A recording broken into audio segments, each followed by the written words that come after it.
Amén. Que el Señor les bendiga. No sé si se escucha. ¿Se escucha bien? ¿Sí? ¿Me escuchan bien? Necesito que me escuchen bien porque así se puede poner por obra la palabra. Bueno, como dijo mi esposa, pudimos llegar bien. Gracias al Señor por el viaje, a pesar de las luchas, las pruebas, de la situación un poco comprometida de salud que tuvimos los dos, pero el Señor nos acompañó. Les quiero darle los saludos. Estamos en contacto con varias de las iglesias de Alit en todo el país porque estamos muy cercanos a lo que es la asamblea anual y entonces estamos más en contacto con los pastores del norte, bien del norte, los hermanos, los pastores de la iglesia en Formosa, en el Chaco, las iglesias en el centro del país, así que reciban los saludos todos y estamos orando unos por otros, ¿no es cierto? Así que con la ayuda del Señor nos gozamos de recibir esas buenos deseos, los saludos del pastor Jorge Bacaro, presidente de la iglesia. Hoy tuvimos una noticia de nuestra hermana María, diaconisa, que hace poquitos días cumplió 80 años, tuvo una caída sonsa en su casa, está con una quebradura en su cadera y pedimos oración por ella y también por todos los hermanos que en este momento están atravesando situaciones de salud. Nuestra hermana Lucy, que se va a operar en la semana, vamos a estar orando por ella también. Orar, como dice la palabra de Dios, unos por otros. Bueno, vamos a compartir hoy. Yo sé que ahí Rodolfo se puso muy atrás, está calladito, todos los hinchas de Boca estamos calladitos. Así que yo de fútbol no voy a hablar, pero voy a hablar de otros deportes. Mire, hoy, usted sabe, no sé si es deportista, pero hoy en los Juegos Panamericanos, en estos días que se están llevando a cabo en Chile, Argentina tuvo 8 medallas olímpicas de oro, más de todas las que venía teniendo en otras disciplinas, plata, bronce. Las Leonas ganaron otra medalla de oro y tenemos una corredora de running en Comodoro Rivadavia que también ganó un premio. Y hoy mi hijo mayor también que está haciendo sus primeras armas en ciclismo, así que estamos todos deportistas. Sí. Y la Biblia habla algo de eso, de estar con el deporte. Yo les voy a mostrar, yo tengo acá a mi lado a mi esposa, que ella cuando era joven y iba al colegio, participó de los torneos Evita. No sé si ustedes los conocieron, los que son más bien bonaerenses, sí, bueno, los torneos Evita, Hombre Nuevo, eran, bueno, siguen siendo torneos muy conocidos. Y hay una disciplina del atletismo que es, a ver si aparece, yo se los voy a mostrar, a ver, guárdenme un momentito, quiero que vean esta figura, a ver si se puede ver esta, ¿se ve ahí? ¿Se ven? Son atletas que van a hacer una carrera y esto se llama salida de arriba. ¿Ven? ¿Lo ven? Bueno, ahora vamos a ver otra. Esto se llama salida de abajo. ¿Sí? Salida de arriba y salida de abajo. Fíjense que abajo tienen para soportar, para apoyar los pies y hacer son 3 movimientos para poder lograr el envión. Bueno, les cuento que la atleta que tengo acá a mi lado había corrido todas las carreras previas y había ganado, estaba en la final. Siempre gana. Y siempre salía de abajo, como está esta figura. Y en la última carrera el público que estaba al lado, claro, se ve que había un chabón, un chiquito, un muchachito que le había echado el ojo. Entonces la empezó a mirar y le empezó a hablar. Y le dijo, ¿por qué no salís de arriba en vez de salir de abajo? Ya, Que va a ser más fácil. Entonces ella se dejó influenciar, se dejó persuadir y cambió la salida. En vez de salir de abajo como todas las demás y como ella siempre salía, salió de arriba. ¿Y qué pasó? claro. Perdió. Y cuando la agarró el entrenador le dijo, ¿me querés decir quién te Bien. llenó la cabeza? ¿Quién te dijo? Bueno, fíjense, vamos a Gálatas capítulo 5, versículo 7. Gálatas capítulo 5, versículo 7, y de esto se trata hoy la reflexión de la palabra de Dios. Gálatas capítulo 5, versículo 7. Yo se lo voy a leer en 2 o 3 versiones, porque es muy interesante lo que la palabra de Dios nos dice. Yo sé que algunos de nosotros somos como los canales de música clásica, cero deportes, pero en la fe es una carrera. Y dice la palabra de Dios así. Lo encontraron Gálatas 5, 7. Nueva traducción viviente, y usted lo lee en la traducción que tiene. Ustedes corrían muy bien la carrera. ¿Quién les impidió seguir la verdad? Ahora fíjese lo que dice otra versión.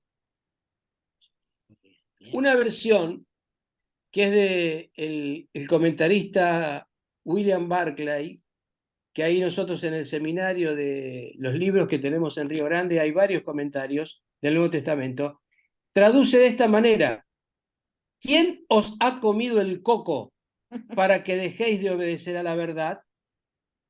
Y la traducción de 1909 de Reina Valera, mire lo que dice: vosotros corríais bien. Creo que está viéndose en pantalla esto, no sé si ustedes lo pueden ver. Los que están en internet sí, pero los que están allá no sé si lo logran ver. Dice, vosotros corrías bien. ¿Quién os embarazó para no obedecer a la verdad? Interesantes distintas versiones, pero en definitiva, ¿qué quería decir el apóstol Pablo con esto? Gálatas, ya hemos visto hace unos domingos atrás, unos mensajes atrás, sobre también la importancia de Gálatas, porque es la epístola de la libertad. Pablo tenía mucho amor, mucha empatía con la iglesia las iglesias de Galacia. Él había sido uno de los que había fundado la iglesia, quería mucho a los hermanos, lo querían a él, y entonces cuando él se entera de los inconvenientes que estaban teniendo las iglesias de Galacia por lo que les estaba pasando, escribe inmediatamente. Por eso la carta a los Gálatas es denominada también la carta de la libertad de la gracia, la libertad de vivir en el Evangelio del Señor, de la fe, como hoy se habló, de la palabra de Dios. ¿Y qué es lo que le estaba pasando a los hermanos en Gálatas? Para que Pablo les tenga que escribir de esta manera. ¿Quién les comió el coco? ¿Quién los ha estorbado? Dice otra versión. Otra versión, la antigua que leímos, ¿quién los embarazó y los perturbó para que dejen de correr la carrera cristiana? ¿Qué estaba pasando? Habían venido maestros judaizantes a la iglesia de Galacia a desacreditar el apostolado de Pablo, pero además a decir, ustedes tienen que cumplir, además de aceptar a Cristo, cumplir toda la ley de Moisés. Sí, además de tener la fe en Cristo y ser salvo por gracia, ustedes tienen que hacer tal y cual cosas, circuncidarse, guardar el sábado, etcétera, etcétera, etcétera. Y usted me dice a mí hoy, pastor, pero nosotros no nos circuncidamos, nosotros no tenemos ese problema. Bueno, a los Gálatas les pegó fuerte porque comenzaron a creer que eso era necesario, que Cristo sí, pero además hacía falta algo. Y Pablo es muy enfático en esto, porque el texto sigue diciendo, esta persuasión que os está sometiendo ahora mismo no procede del que os llama. Un poco de levadura leuda toda la masa. Tengo confianza en vosotros y en el Señor, y estoy muy seguro que no vais a seguir otro sistema. El que os está inquietando, quien quiera que sea, tendrá que asumir su responsabilidad en el juicio. ¿Qué había pasado? Les habían sembrado cizaña. Les habían traído una imagen, una aparentemente algo doctrinal, pero que era totalmente anti-evangelio y anti-fe y anti-gracia. Y yo creo que nosotros en la iglesia estamos pasando este momento. Hemos prestado el oído a esa persuasión, a eso que nos llamó la atención, a eso que parecía algo que nos iba a ayudar a correr la carrera, y en realidad lo que termina pasando es que es un estorbo. En el original, la palabra que se utiliza, ¿quién nos ha estorbado?, es la idea justamente de la carrera, y es alguien que mientras el atleta está corriendo, otro ilegalmente se pone frente para entorpecerle y no dejarle avanzar en la carrera. Pablo tiene eso en mente. ¿Quién los está estorbando? ¿Quién les comió el coco? Y si bien allá era o la ley o la gracia, cualquier otra cosa que le querramos agregar a que la gracia del Señor es todo suficiente, que el único que murió por nuestros pecados para salvarnos, y no necesitamos más nada que eso. Una vez que nos arrepentimos y aceptamos al Señor, no necesitamos más nada. Recuerdo siempre una persona que se había entregado al Señor después de mucho tiempo que se le había estado testificando, y que le hablaban del amor de Dios, de la gracia del Señor, del perdón de los pecados. Cuando la persona comienza a ir a la iglesia, comienza a congregarse, le empezaron a poner un montón de peros, y entonces la persona decía, antes cuando estaba afuera, sentía que Dios me amaba incondicionalmente. Ahora que estoy adentro de la iglesia, creo que tengo que cumplir un montón de requisitos para que Dios me termine amando. En definitiva, entonces, ¿cuál es el mensaje del Evangelio? ¿El que nos ama por pura gracia o el que tenemos que terminar haciendo un montón de cosas para que Dios nos ame? ¿Quién nos estorbó para que ustedes dejen de mirar a Cristo y corran la carrera que tienen por delante? Dice un poco de levadura, y en este sentido la levadura es negativa. Otra levadura que utiliza Pablo es positiva. Otra levadura que utiliza Jesús en sus comentarios es positiva, pero esta que está utilizando acá es negativa, porque es un poquito que se ha infiltrado y fue harto suficiente para distorsionar y envenenar la carrera cristiana de muchos de los que hoy no están sentados en las bancas, de muchos que han quedado al costado del camino, heridos, lastimados, pero porque hay alguien que les estorbó en ese camino y que se han dejado estorbar. Curiosamente, Pablo sigue hablando en el capítulo 5, poniendo en contraposición lo que es vivir en el espíritu y lo que es vivir en la carne. Y la Biblia dice, más adelante Pablo, porque manifiestas son las obras de la carne. Es decir, Pablo les estaba poniendo en la mente de los Gálatas que cualquier cosa que ellos quisieran agregar a lo que se necesita para hacer esa salvación efectiva y vivir el gozo de la salvación en Cristo, es una obra de la carne, y por lo tanto es una obra que termina en el infierno. Manifiestas son las obras: adulterio, fornicación, ira, enojo, idolatría, un montón de una lista larga de obras de la carne. Pero fíjese que la mayor trascendencia de estas obras de la carne que menciona Pablo en capítulo 5, versículo 19 en adelante, tiene que ver con los entorpecimientos en las relaciones interpersonales de los hermanos. Fíjese que el apóstol les dice, manifiestas son las obras de la carne. Vamos a ver 5:19, para que usted lo tenga ahí. Mire, y manifiestas son las obras de la carne, que son adulterio, fornicación, inmundicia, lascivia, idolatría, hechicería, enemistades, pleitos, celos, iras, contiendas, disensiones, herejías, envidias, borracheras, orgías y cosas semejantes a estas, acerca de las cuales os amonesto, como ya lo he dicho antes, que los que practican tales cosas no heredarán el reino de Dios. Y esto para los que dicen, no, pero la gracia puede tornarse libertinaje si vos dejás que las obras de la carne te guíen. Y te quiero decir algo, el que te está estorbando en las obras de la carne, por ahí no es una orgía, por ahí no es una borrachera, por ahí no es una herejía, por ahí no es adulterio, por ahí no es fornicación, pero sí estás enemistado, pero sí tenés pleitos, pero sí tenés enemistades, pero sí tenés celos, pero sí tenés contiendas, envidias. Y se acuerda lo que decíamos el otro día, que también lo dice Pablo allí en Gálatas capítulo 5. No sea que se terminen comiendo unos a otros.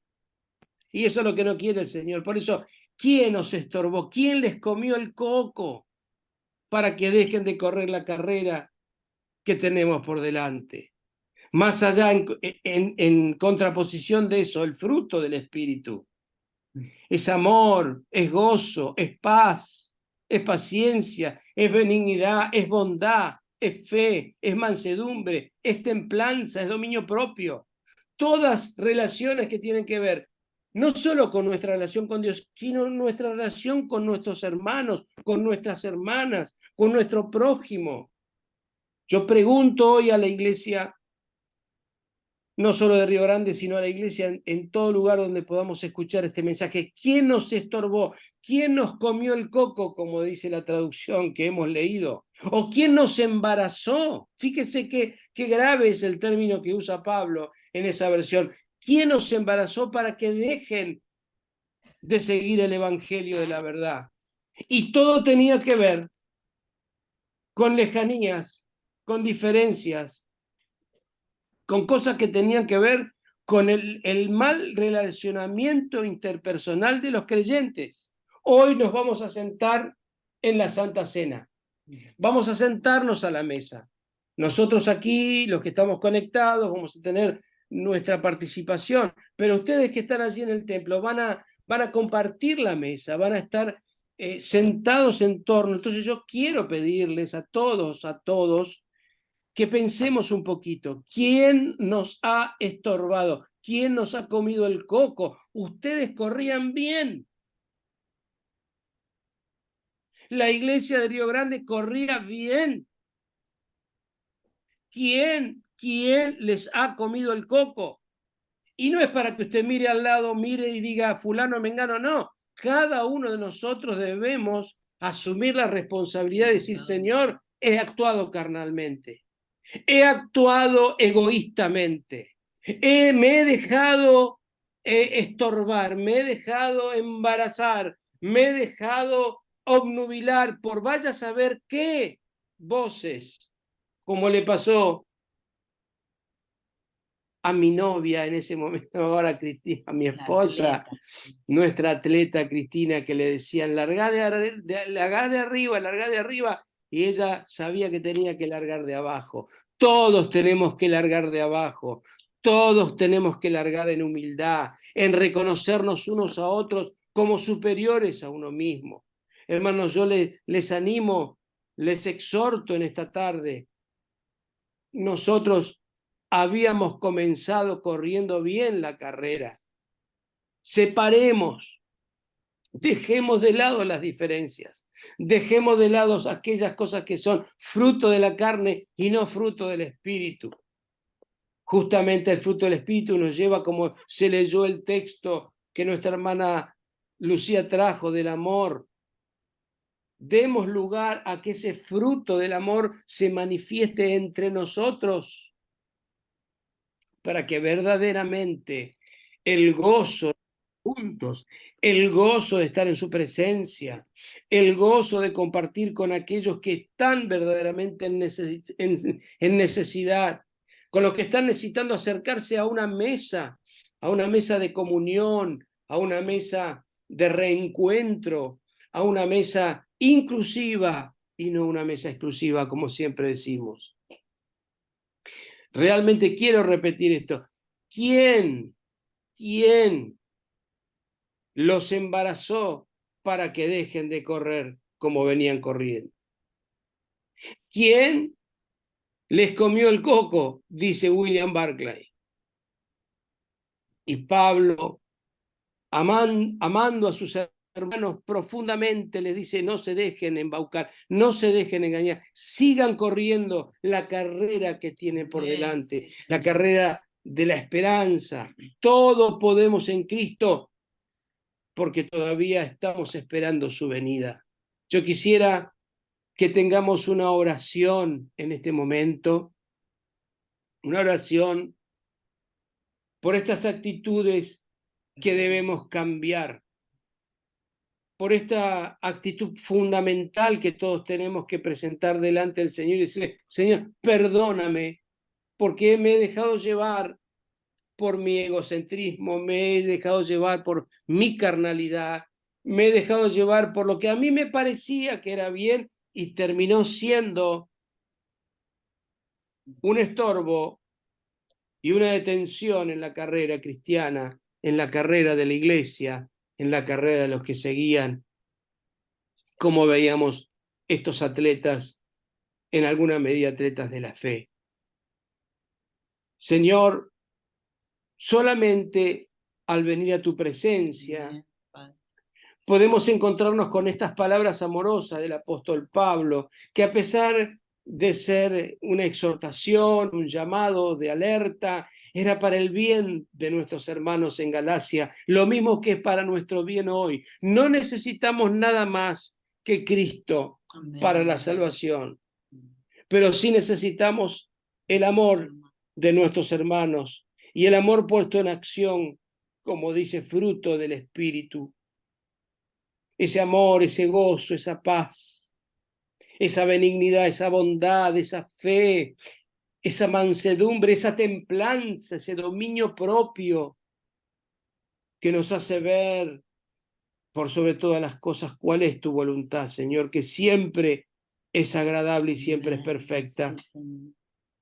Ayúdanos a los hermanos y a las hermanas que necesitamos acercarnos a la mesa de la comunión, a la mesa de esa vitalidad, porque es donde compartimos no solamente el pan y el vino, compartimos nuestras tristezas, compartimos nuestros fracasos, compartimos nuestras alegrías, compartimos nuestras esperanzas, porque tú nos das esperanza, Señor.